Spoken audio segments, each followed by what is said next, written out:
Hello दोस्तों, कैसे हो आप लोग? आशा करते हैं अच्छे होंगे। तो मेरे वीडियो को लाइक एवं चैनल को सब्सक्राइब जरूर कर देना दोस्तों। तो चलो कहानी को स्टार्ट करते हैं। कहानी पूरा जरूर सुनना। गांव के किनारे मिट्टी की झोपड़ी में रहने वाला रघु नाम का मजदूर अपने परिवार के साथ बेहद गरीबी में जीवन बिता रहा था। रघु सुबह से शाम तक खेतों में काम करता, ईंट भट्ठे पर मजदूरी करता और बदले में जो कुछ पैसा मिलते उनसे घर का चूल्हा किसी तरह जलता। उसकी पत्नी सावित्री अक्सर कहती, रघु कब तक यूं ही मेहनत करते रहोगे? कभी अपने भाग्य को बदलने की कोशिश भी करो। रघु हंसते हुए जवाब देता, सावित्री, हमारा भाग्य लिखा है ही ऐसा है। मजदूर का बेटा मजदूर ही रहेगा। लेकिन दिल के किसी कोने में रघु को भी लगता था कि शायद एक दिन उसकी तकदीर बदल जाएगी। भूखे दिन और उम्मीद। रघु के 3 छोटे छोटे बच्चे थे। कई बार ऐसा होता कि पूरे दिन काम करने के बाद भी उन्हें पेट भर भोजन नहीं मिलता। बच्चे रोटी के लिए रोते और सावित्री आंसू पोंछते हुए उन्हें बहलाती। गांव के लोग भी रघु को देखकर कहते, बेचारा बड़ा मेहनती है, पर किस्मत ही उसका साथ नहीं देती। रघु की हालात खराब ही थी, मगर उसके पास मेहनत का हथियार था। वह हर हाल में काम करता, चाहे धूप हो या बारिश। भाग्य का मोड़। एक दिन की बात है, रघु खेत में हल चला रहा था। अचानक उसके हल की नोक किसी कठोर चीज से टकराई। रघु ने सोचा शायद कोई बड़ा पत्थर है। उसने हल छोड़ा और मिट्टी खोदने लगा। धीरे धीरे वहां से एक पुराना मिट्टी का घड़ा निकल आया। रघु ने जब घड़ा खोला तो उसकी आंखें फटी रह गई। घड़े में चमचमाते सोने के सिक्के भरे थे। वह घबरा गया। सोचा, ये सब सच है या सपना?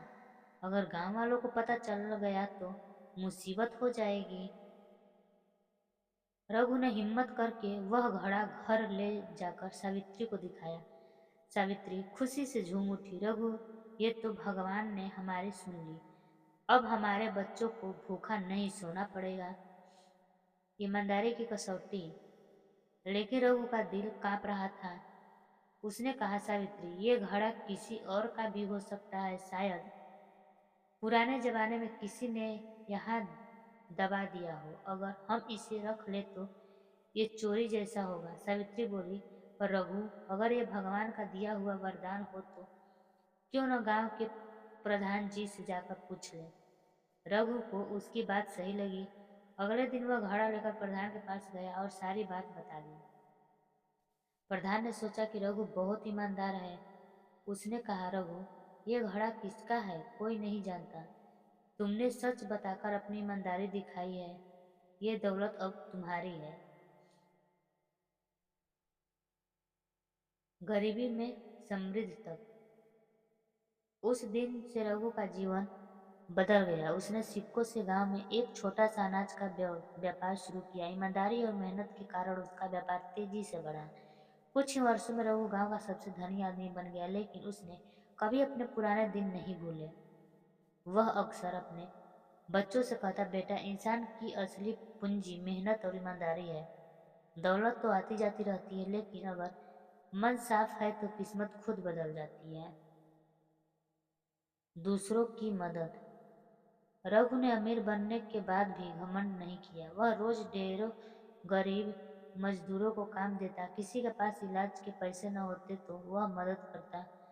गांव में स्कूल और कुआं भी बनवाया ताकि लोग सुविधा से जी सके। धीरे धीरे लोग रघु को सिर्फ धनी नहीं बल्कि दयालु मालिक कहकर बुलाने लगे। रघु की कहानी यही बताती है कि किस्मत मेहनत और ईमानदारी वालों का साथ जरूर देती है।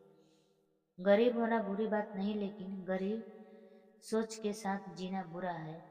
अगर मेहनत सच्ची हो तो नीयत साफ हो तो भगवान भी आपकी झोली खुशियों से भर देता है। इस तरह एक गरीब मजदूर का धनी भाग्य की कहानी हमें यह सिखाती है कि हमें हालात से हार नहीं माननी चाहिए। मेहनत, ईमानदारी और उम्मीद यही इंसान की असली ताकत है। तो भाई दोस्तों, मेरी कहानी कैसी लगी कमेंट बॉक्स में जरूर बताना। मेरे वीडियो को लाइक और चैनल को सब्सक्राइब जरूर कर देना दोस्तों। तो चलिए, तब तक के लिए बाय बाय।